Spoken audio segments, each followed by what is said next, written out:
नमस्कार, आप देख रहे हैं आज तक। आपके साथ मैं हूं अंजना ओम कश्यप। वक्त हल्ला बोल का है और आज हम इस बात पर चर्चा करेंगे कि आखिर संसद में जो हल्ला बोल हम सत्ता पक्ष और विपक्ष की तरफ से देख रहे हैं, उसकी वजह से देश की संसद चल नहीं पा रही है। जी हां, इस सत्र की शुरुआत के साथ एक अजीब ही बात हुई जब सत्ता पक्ष ने यह कह दिया कि राहुल गांधी माफी मांगे। अब विपक्ष ये आरोप लगा रहा है कि सत्ता पक्ष ही संसद की कार्यवाही नहीं चाहती है। कितना दम है इस आरोप में। तालियों के साथ आप सभी का बहुत बहुत स्वागत है। हमारे साथ चर्चा में शामिल होने के लिए सुधांशु त्रिवेदी जी, राष्ट्रीय प्रवक्ता, सांसद, भारतीय जनता पार्टी के। तालियों के साथ उनका स्वागत कीजिए। रोहन गुप्ता जी, प्रवक्ता, कांग्रेस पार्टी के। तालियों के साथ स्वागत कीजिए। केसी Tyagi ji, secretary general, JDU के। एक लंबा अनुभव भारतीय राजनीति में इनका रहा है। तालियों के साथ स्वागत कीजिए। घनश्याम तिवारी जी, प्रवक्ता, समाजवादी पार्टी के। तालियों के साथ आप सभी का अभिनंदन। लेकिन इससे पहले कि हम चर्चा की शुरुआत करें, आइए आपको जल्दी से अपनी ये रिपोर्ट दिखा देते हैं।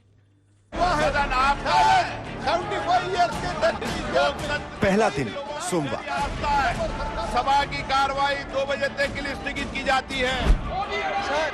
दूसरा दिन मंगलवार,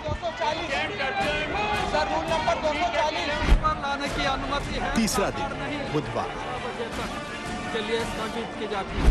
चौथा दिन गुरुवार, 11 बजे तक के लिए स्थगित की जाती है। 20 मार्च 2023 पांचवा दिन शुक्रवार। के लिए स्थगित की जाती है। हर दिन की एक ही कहानी, वही जुबानी जंग, कार्रवाई का शुरू होना, हंगामा होना, सदन का शोर शराबे में डूब जाना और फिर कार्रवाई का स्थगित हो जाना। 2023 सोमवार से शुक्रवार पूरा हफ्ता हंगामा जोरदार रहा। राहुल गांधी लंदन में जो कुछ बोले उस पर भारत की संसद में सियासी हिचकोले होते रहे। विपक्ष अडानी का मसला उठाता रहा। बीजेपी राहुल गांधी के बयान पर घमासान शुरू कर देती है।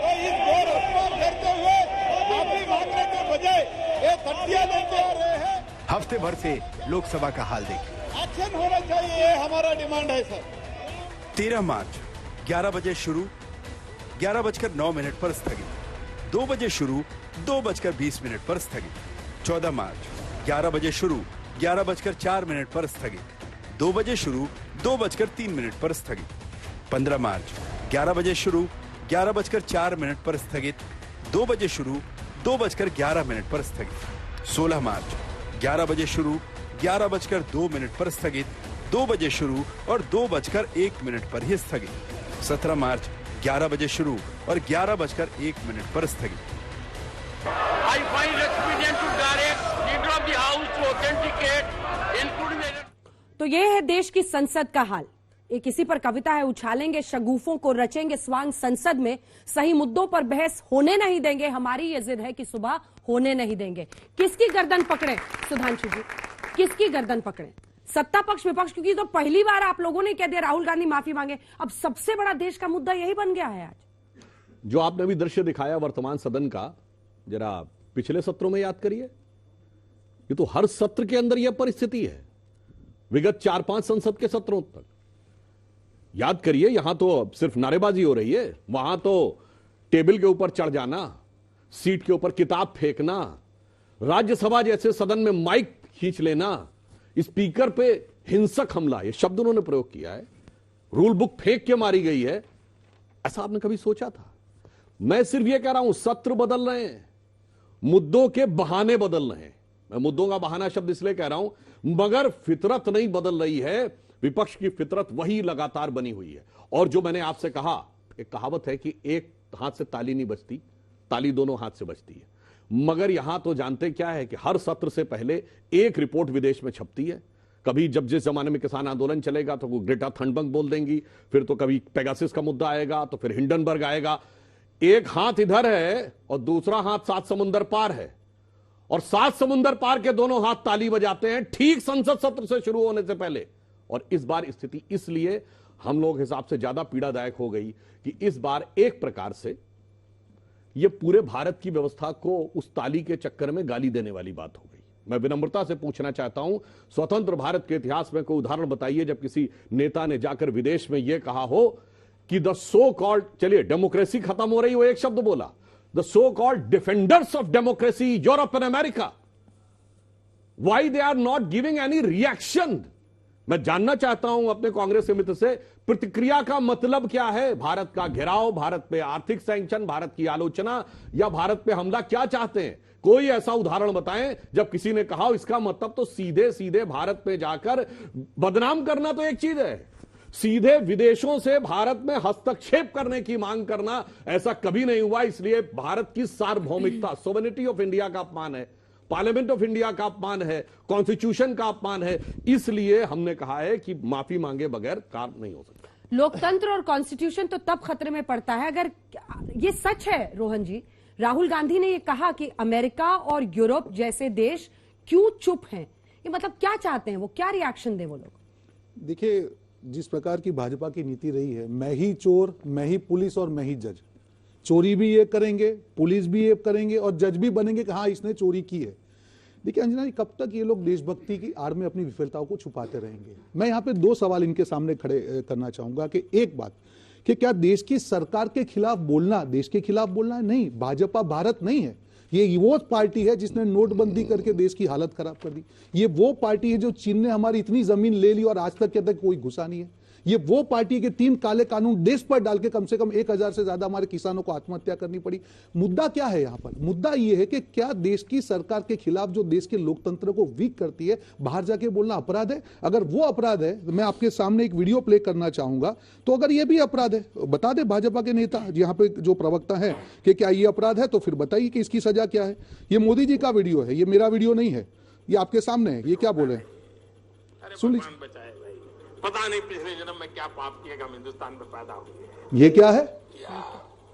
पता नहीं पिछले जन्म में क्या पाप किया था, हिंदुस्तान में पैदा हुए। ये कोई देश है, ये कोई सरकार है, ये कोई लोग है? चलो छोड़ो, चले जाए कहीं और। कौन सा पंजा था? ये कांग्रेस के खिलाफ बोल रहे हैं, देश के बाहर।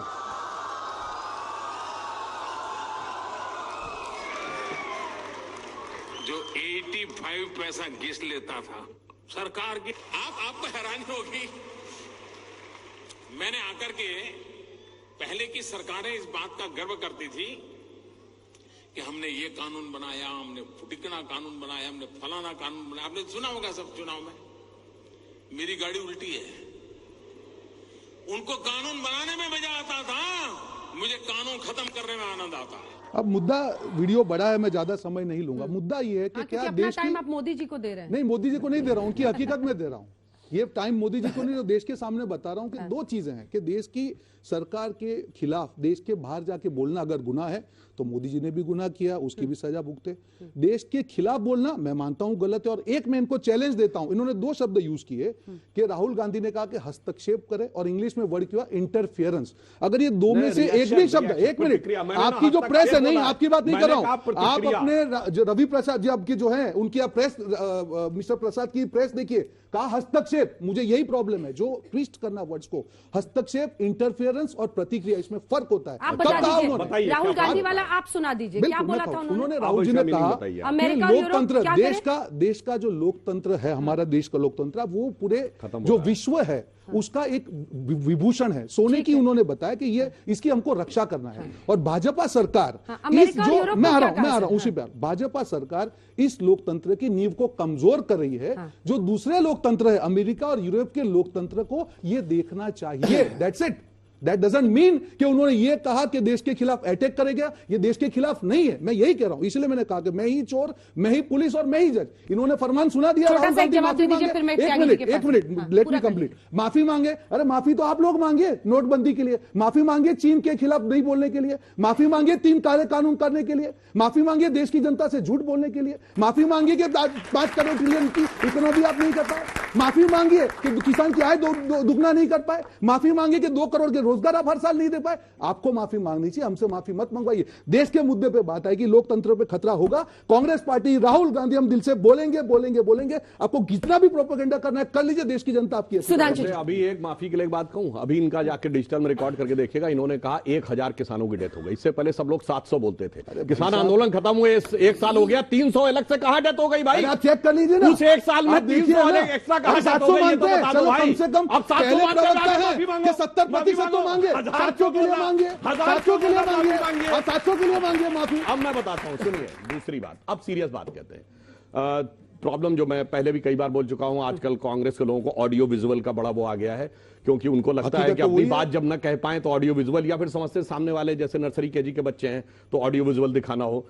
तो अब मैं बताना चाहता हूं, आपने जो मोदी जी का विजुअल दिखाया, इसके दोनों जवाब देता हूं। पहली बात, ये भारतीयों के बीच में बोल रहे थे, किसी औपचारिक विदेशी प्लेटफॉर्म पे नहीं बोल रहे थे। राहुल गांधी ने बोला है फॉरेन ऑफिशियल इंस्टीट्यूशन, मैं बोल रहा हूं भारतीयों के बीच में। हम कहां बोल रहे थे? विदेश की जमीन पे मैंने डिस्टर्ब नहीं किया, मान्य नहीं, मैं आपको सवाल पूछ रहा हूं। और मैं कहना चाहता हूं, जो पाप की बात कही तो मैं याद दिलाता हूं, याद करिए एक मूवी थी वेडनेसडे, जिसमें कि नसीरुद्दीन शाह एक आम आदमी बना है। वो क्या कहता है कि वो दौर आ गया है कि जब कोई आदमी घर से बाहर निकलता है तो उसकी वाइफ फोन कर करके हर 2 घंटे पूछती है ऑफिस पहुंच गए कि नहीं, चाय पी ली कि नहीं, खाना खा लिया तो नहीं। वो ये नहीं जानना चाहती कि तुमने चाय पी लिया, खाना खाया, वो जानना चाहती तुम जिंदा हो कि नहीं। क्योंकि आतंकवाद का वो दौर है कि हर व्यक्ति जब घर से निकलता है तो उसे लगता है मैं जंग पे जा रहा हूं, जिंदा वापस आऊंगा क्या नहीं। और क्या देश था जिसमें दर्जन भर शहरों में धमाके होते थे, चलती ट्रेन में धमाका होता था, बस में धमाका होता था, मॉल के बाहर धमाका होता था, पार्क में धमाका होता था। आदमी ये सोचता था, ये एक अभिव्यक्ति थी कि जिंदा वापस आएंगे नहीं।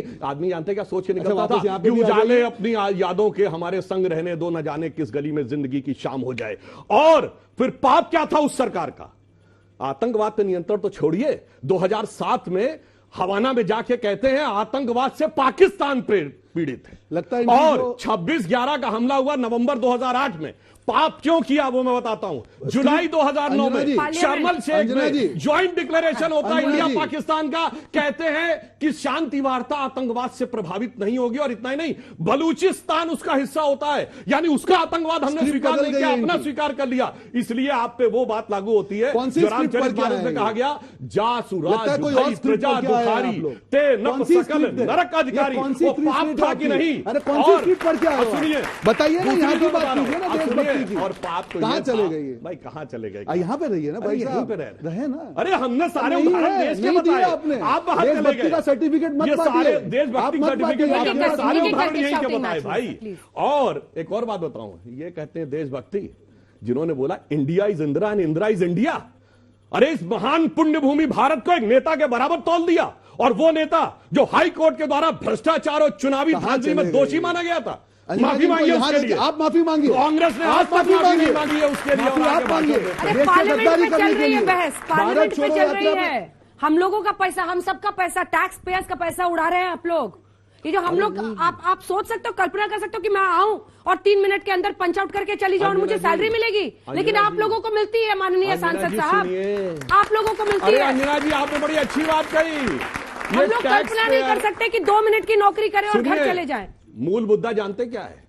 मूल मुद्दा यह है कि टैक्स पेयर का पैसा सत्ता में रह के जिन्होंने उड़ाकर करोड़ों रुपए बना लिए हैं, वो सारे के सारे मौसेरे भाई मिलके एक हो गए हैं और टेंशन डाइवर्ट करने के लिए सारा बवाल कर रहे हैं।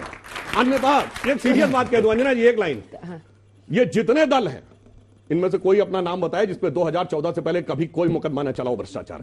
चुनौती से पूछता हूं। Janata Dal United, sir Janata Dal United तो हमारे साथ था 2014 में ना। ये पार्टी है वॉशिंग मशीन है भाई साहब, आपके साथ रहते तो फिर सोच रहे हैं जितने पाप साफ पूरे दाग। निर्मा वॉशिंग का देखा था, ये निर्मा का बैड आपके होता है। इसीलिए 2014 से पहले पूछा ना, ये वॉशिंग पाउडर भाजपा है, बताओ। दूध की सफेदी भाजपा से आई, दूध की सफेदी 2014 से पहले पीला हो काला हो सब साफ हो जाते हैं। पूरा प्रकाश डालिए अपने अनुभवी आंखों से, कैसे समझे इसे? देश की संसद क्यों नहीं चल रही है? मेरे बाद की पीढ़ी के सारे नौजवान यहाँ पर मौजूद हैं, मैं इनकी जानकारी बढ़ाना चाहता हूं और मैं चाहता हूं ये ऐसे ही बने। इनकी भी पहली पार्टी और उनकी भी पहली पार्टी कैसी थी, मैं इन बच्चों के सामने एक उदाहरण देना चाहता हूं। मैं नवी लोकसभा में आया था जिसमें राजीव गांधी भी थे और राजीव गांधी जी की माता जी का जो हत्यारा था उसकी भी पत्नी थी और आसपास बैठते थे। ऐसी भी लोकसभा थी। मेरे बाद 1991 की लोकसभा आई। उस समय पाकिस्तान के जो विदेश मंत्री थे उन्होंने यूएनओ में हल्ला मचाया कि कश्मीर में ह्यूमन राइट्स जो है खत्म हो रहे हैं, और किसी तरह से पता नहीं किन्हीं वजह से मामला चला गया जेनेवा में ह्यूमन राइट्स कमेटी की बैठक की 95 में, ठीक है। तो ऐसा लगा, नरसिंह राव जी उस समय प्रधानमंत्री थे, उनकी उदारता थी कि उन्होंने अपना भारत का पक्ष मजबूत करने के लिए अटल बिहारी वाजपेयी उसमें जोड़े, फारूक अब्दुल्ला उसमें जोड़े, और जो और अधिकारी थे वो सब जोड़े। अटल बिहारी वाजपेयी और भारतीय जनता पार्टी की राय कांग्रेस के नेताओं से भिन्न हुआ करती थी कश्मीर के मामले को लेकर के। जब वहां के विदेश मंत्री ने अटल बिहारी वाजपेयी को देखा तो ताज्जुब में हो गया कि महाराज आप यहां कैसे? उसने कहा हम वहां लड़ते हैं लेकिन यहां एक रहते हैं। कश्मीर के सवाल पर समूचा भारत एक है, नंबर 1। नंबर 2, ये आपके लिए है मेरे मित्र, मेरे पुराने मित्र। उस समय हाँ, पता नहीं फिर कब हाँ नहीं ठीक है, अभी तो इद्दत की मियाद खत्म नहीं हुई है, तलाक हुआ है। हाँ। आप चिंता मत कीजिए। आपकी पार्टी का तो अब यही कहानी नहीं, है। हम तो भाई सबके लाड में, हम साथ सबके लाड में, इनके भी इसमें क्या दिक्कत है? और आपके भी खैर।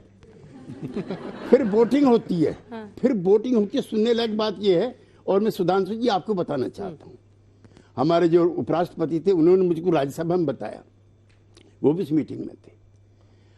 लगता था कि सारे मुस्लिम कंट्री भारत के खिलाफ वोट करेंगे, लेकिन भारत के सरकारों की उस समय की जो विदेश नीति थी वो ऐसी थी कि ईरान और इराक को भी भारत के साथ वोट करना पड़ा।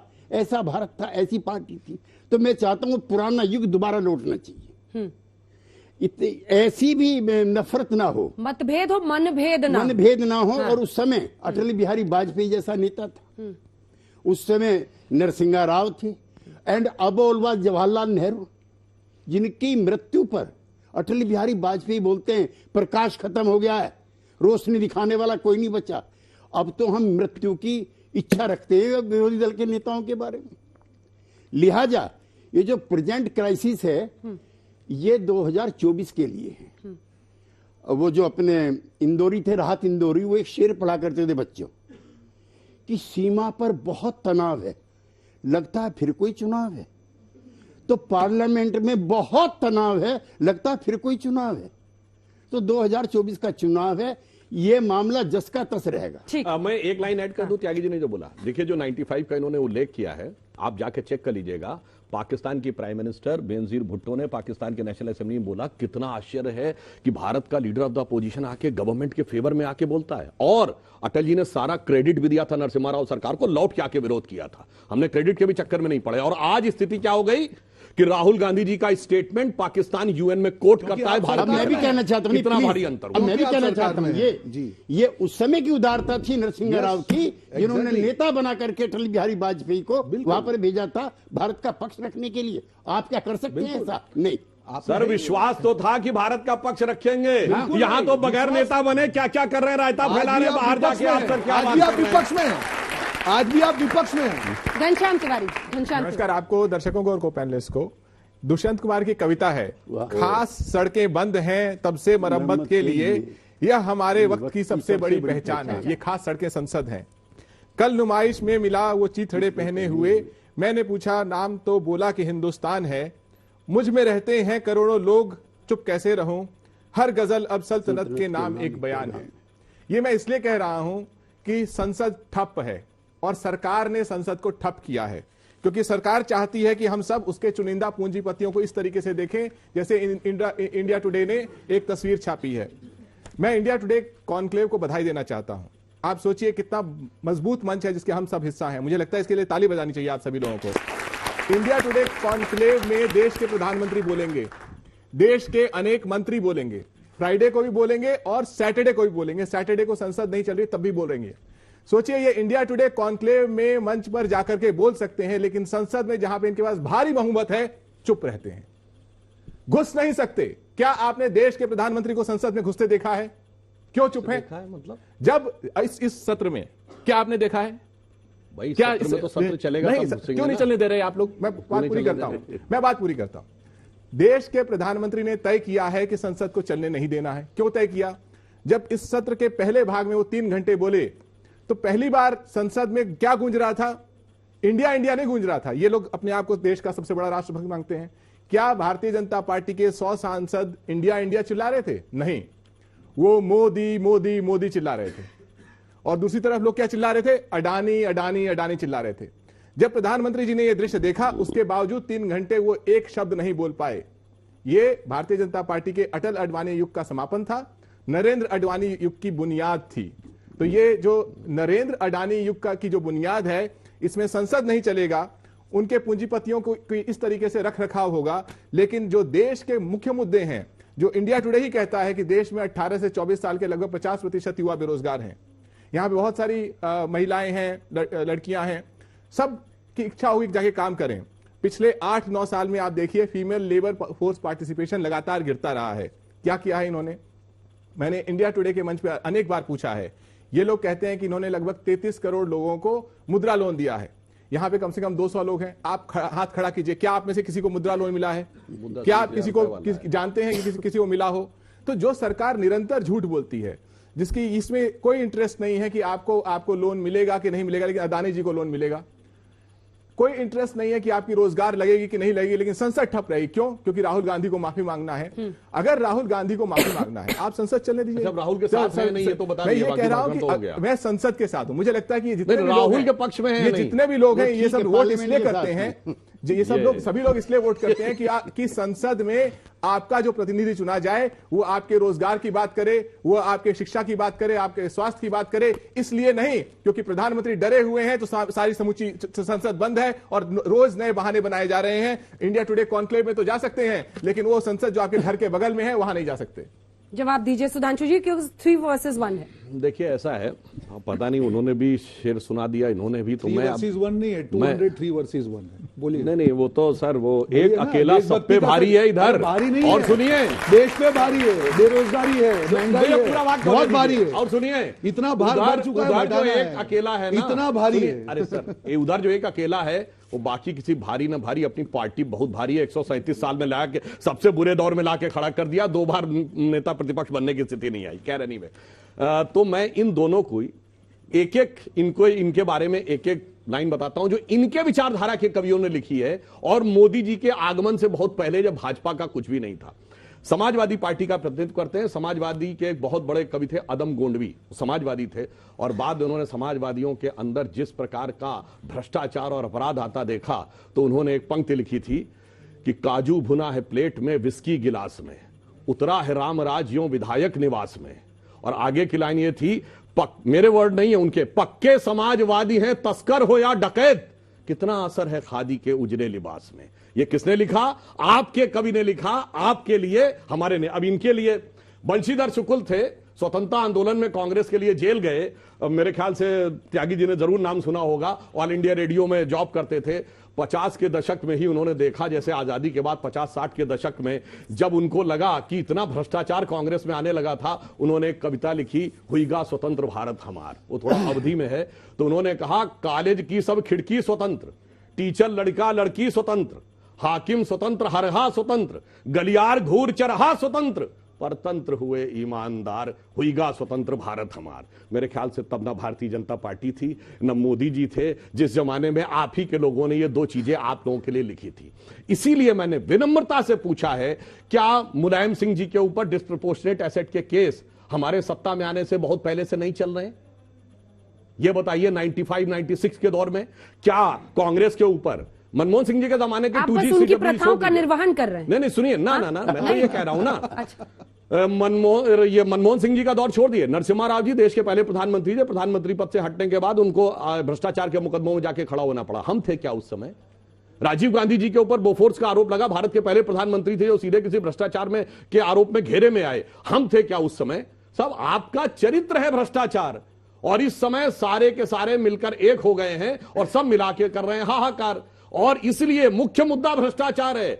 2 ही चीजें हैं, अपना अपना परिवार बचाना है और अपना अपना भ्रष्टाचार बढ़ाना है। एजेंसियों पर केज्ड पैरेट तोता जो है पिंजरे में है, ये देश की सर्वोच्च अदालत ने, और ये सच है, डिसप्रोपोर्शनेट एसेट्स केस जब जब आपको हाथ मरोड़ना होता था तो इस्तेमाल करती थी कांग्रेस की सरकारें। अंजना जी, इसी तो काम के लिए इन एजेंसियों को रखा गया था। सुधांशु जी जब भी वर्तमान में फंसते हैं ना, सवाल पूछना हो तो आ सकते हैं जी, सुधांशु जी जब भी वर्तमान में फंसते हैं ना तो उनका भूतकाल का मोड ऑन हो जाता है और कविता मोड ऑन हो जाता है। धीरे धीरे। इन्होंने बाकी सारी बातें तो कर दी, पर जो मेरा सवाल था उसका जवाब नहीं दिया।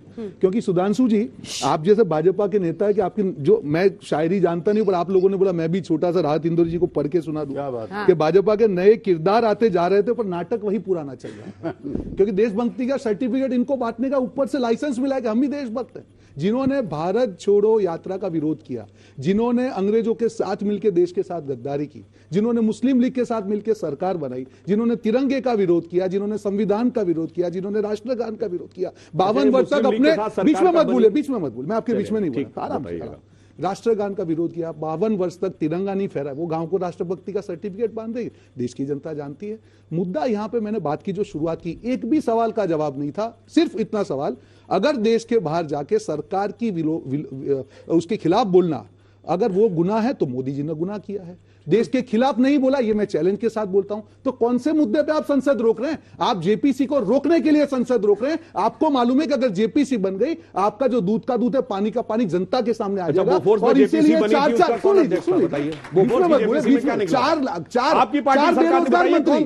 बेरोजगार मंत्री जिसके पास कोई काम नहीं है। इनकी सरकार में एक ही मंत्रालय है, ट्रोल मंत्रालय, और सारे मंत्री की कंपटीशन होती है। कभी स्मृति जी आगे आ जाती है, कभी अनुराग ठाकुर आते, कंपटीशन चलती है कि ट्रोल मंत्रालय में सबसे बड़ा मंत्री कौन है। बाकी तो किसी के पास और इनके जैसे राहुल गांधी बोलते हैं इनके बेरोजगार मंत्रियों को रोजगार मिल जाता है। राहुल गांधी जी के खिलाफ कुछ बोलो, हमको सर्टिफिकेट मिलेगा, हमारे मार्क्स बढ़ेंगे। पर देश की जनता समझ चुकी है राष्ट्रभक्ति की आड़ में अब अपनी नहीं छिपा पाएंगे। आप नहीं छिपा पाएंगे। आप बताइए, आप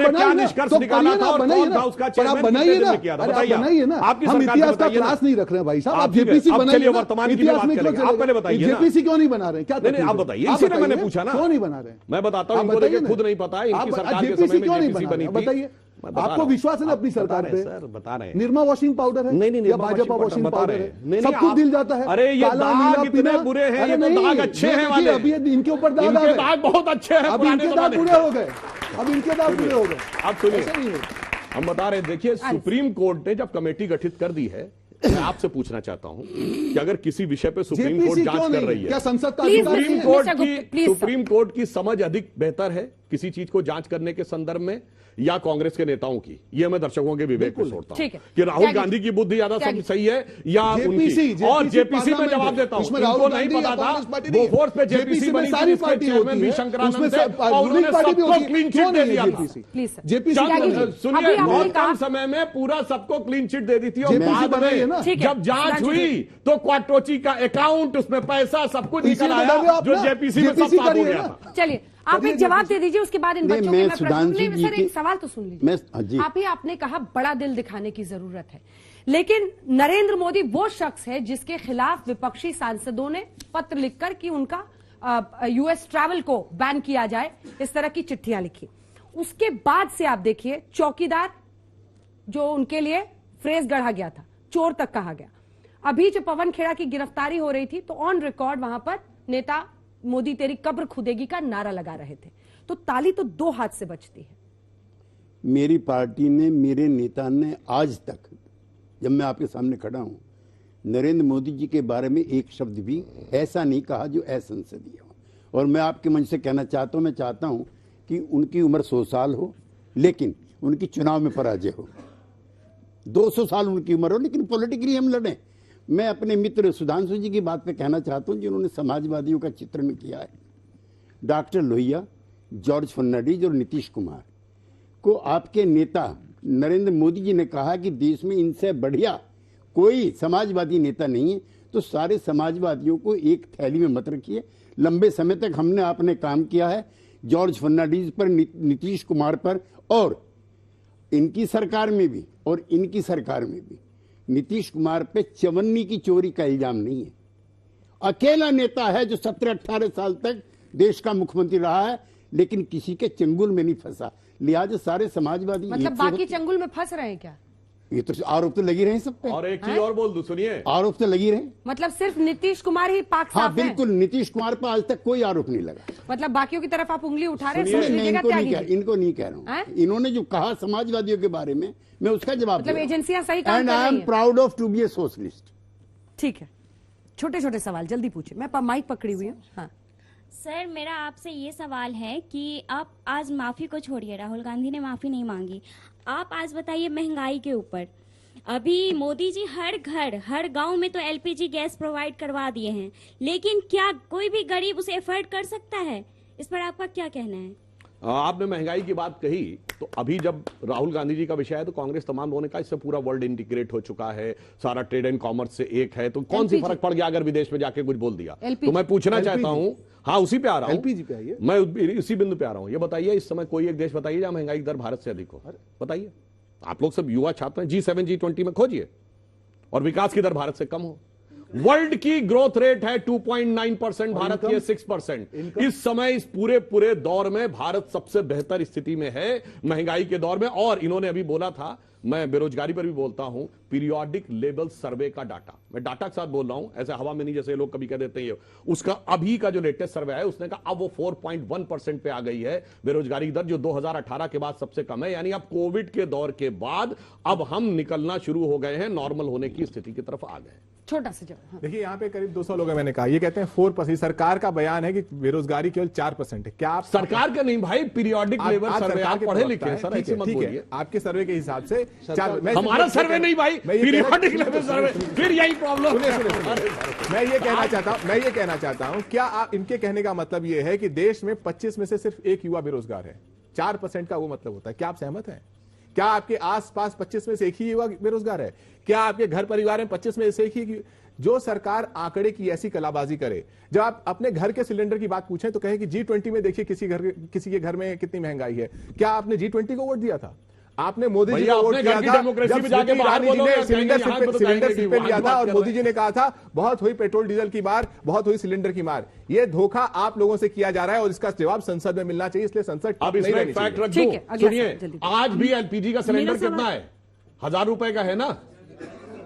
आपको 1100। सुनिए, जनवरी 2014 में 1241 रुपए का था, जाके चेक कर लीजिए, 1241 रुपए का था। यहाँ पे सुनिए, बात सुनिए, 1200 का सिलेंडर खरीदा जनवरी 14 में। हाँ सुनिए, मैं बता रहा हूँ, 1241 रुपए का सिलेंडर था। ये छात्र है, मुझे नहीं लगता इनको पता भी होगा छात्र की 2014 में किस कीमत में खरीदा था। अगर आप इनको 10 साल पहले ले जाए स्कूल में, बेहतर है हमारी स्थिति। जल्दी जल्दी छोटे-छोटे। मेरा सवाल सुधांशु त्रिवेदी जी से है। अगर हम ये मान भी लें कि बेरोजगारी एक समस्या नहीं है, लोगों के अंदर कुछ स्किल्स की कमी है जिसकी वजह से उन्हें जॉब्स नहीं मिल रहे हैं, लेकिन when we talk about the jobs, basically when we talk about the government jobs, तो वहां पे हम देख रहे हैं कि the employees are getting very hefty salaries, but when we talk about the Hindi में पूछे। हाँ, जो प्राइवेट सेक्टर के एम्प्लॉयज हैं, their salaries are very low, and when we talk about taxes जो हम सरकार को पे करते हैं, so they are very very high. So why क्यों डिफरेंस है प्राइवेट सेक्टर के जो एम्प्लॉयज हैं और सरकारी? आपकी बात से समझ नहीं पा रहे हैं। जानकारी तो यह है कि प्राइवेट में ज्यादा सैलरी मिलती है गवर्नमेंट से, आपने कहा कि गवर्नमेंट में ज्यादा सैलरी मिलती है। छोटे-छोटे it's relatively depends upon the job. Sir Sudhanshu sir, मेरा सवाल आपसे है, आपने अभी बोला कि ये सिर्फ इस सत्र का बात नहीं है, हर सत्र में ऐसे कुछ ना कुछ होते रहते हैं, कभी बुक फेंके जा रहे हैं, कभी माइक उखाड़े जा रहे हैं। पर सर मेरा एक सिंपल सवाल है, ये लोग अगर भटका भी रहे हैं टॉपिक से, सर आप भटक क्यों रहे हो? ठीक है, उसका जल्दी मेरा सवाल ये है कि अगर आपने कहा कि G20 में हम आ चुके हैं, हम उसके चेयरमैन बन चुके हैं, पर उसका क्या फायदा कि अगर जनता ही खुश नहीं है उस डेवलपमेंट से, तो उसका क्या मकसद है? और सर हर बार बीजेपी की नेगेटिव की देखते, पॉजिटिव भी तो है। जहाँ 370 हटाई है, राम मंदिर निर्माण जब से कांग्रेस कहाँ थी, जिस टाइम 370 स्टार्ट हुआ था और अब आगे खत्म हुआ है, कांग्रेस की 70 मतलब इतने टाइम तक था, वो बीच में कांग्रेस कहाँ थी? ये ठीक। सर मेरा क्वेश्चन ये है, जैसे राहुल गांधी ने स्टेट किया कि इंडियन डेमोक्रेसी डिस्टर्ब हो रही है और फॉरेन कंट्रीज का इंटरफेरेंस मांगा है, क्या ये इंटरफेरेंस सच में जरूरी है? क्या हम अपने देश को अकेले नहीं संभाल सकते हैं? ठीक।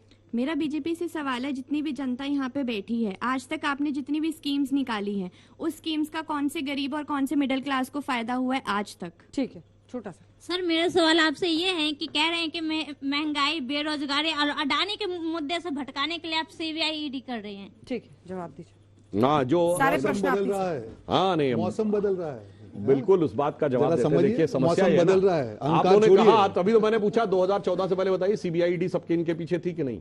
मौसम पहले बदल भी रहा थी है, भाई, सुधर जाइए, सुधर जाइए। पहले भी थी। इनके खिलाफ केस कब दर्ज हुआ है? 2013 अक्टूबर में नेशनल हेराल्ड। हमारी सरकार थी क्या? सरकार ने दर्ज किया था क्या? ये बड़े दिल्ली हाई कोर्ट से दर्ज किया था। ये तो बड़े निष्पक्ष हैं कि अपने खिलाफ भी नहीं दर्ज करा सर, आप बुजुर्ग हैं, आपको भी नहीं ध्यान है sir. High court, Delhi high court से हुआ उसने किया था। सरकार की नहीं, सरकार की चलती तो होता ही नहीं।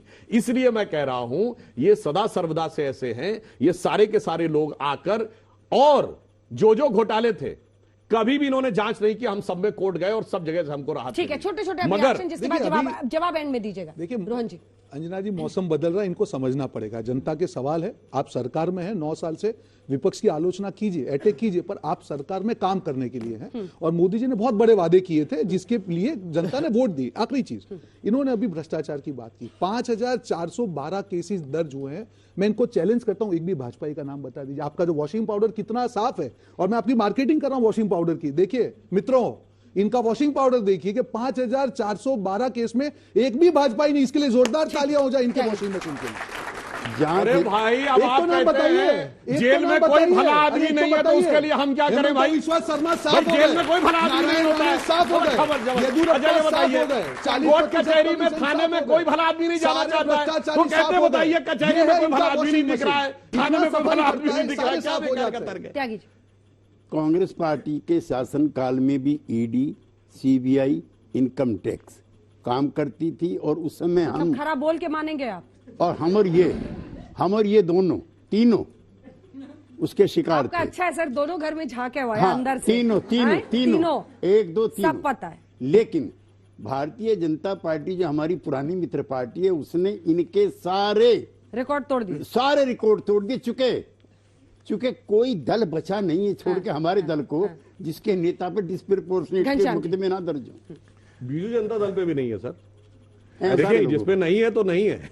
देखिए, इस बार की संसद में जो 17वीं लोकसभा है, 100 से अधिक सांसद भारतीय जनता पार्टी के ऐसे हैं जिनके अपने एफिडेविट के हिसाब से उनके ऊपर आपराधिक मामले। क्या इन लोगों ने भजन कीर्तन किया था इसलिए आपराधिक मुकदमे हैं? क्या अभी भजन कीर्तन कर रहे हैं? चाहे वो जो गृह राज्य मंत्री हैं, उनके ऊपर किस तरह का ऐसे बड़े बड़े मंत्री बचकाना तर्क है। सुनिए, मर्डर का चार्ज, अटेम्प्ट टू मर्डर का चार्ज और राइटिंग के चार्ज लगे हुए हैं। तो सरकार को, अगर सरकार निष्पक्ष नहीं है, लेकिन पूरा बात कहूंगा, जवाब दे दूं, संसद चलनी चाहिए। ये सब बातें संसद में होनी चाहिए। संसद ठप है, यानी कि देश के लोकतंत्र को ठप करने की साजिश है। देखिए, ये जो आपराधिक मुकदमे की बात इतने भोलेपन से कह रहे हैं, बिल्कुल मैं कह रहा हूं, हाँ हमारे नेताओं पे है, एक भी नहीं। डॉक्टर जोशी और अडवाणी जी पे भी आपराधिक मुकदमा है, और अतीक अहमद पे भी आपराधिक मुकदमा है। दोनों बराबर है। अरे बेदर्दी मेरे बालम शबनम है, कभी शोले अंदर से बड़े, जालिम बाहर से बड़े बोलते। तालियों के साथ आप सभी का बहुत बहुत धन्यवाद हमारे साथ जुड़ने के लिए। इसी के साथ हल्ला बोल में इतना ही। देश दुनिया की बाकी खबरों के लिए आप देखते रहिए आज तक।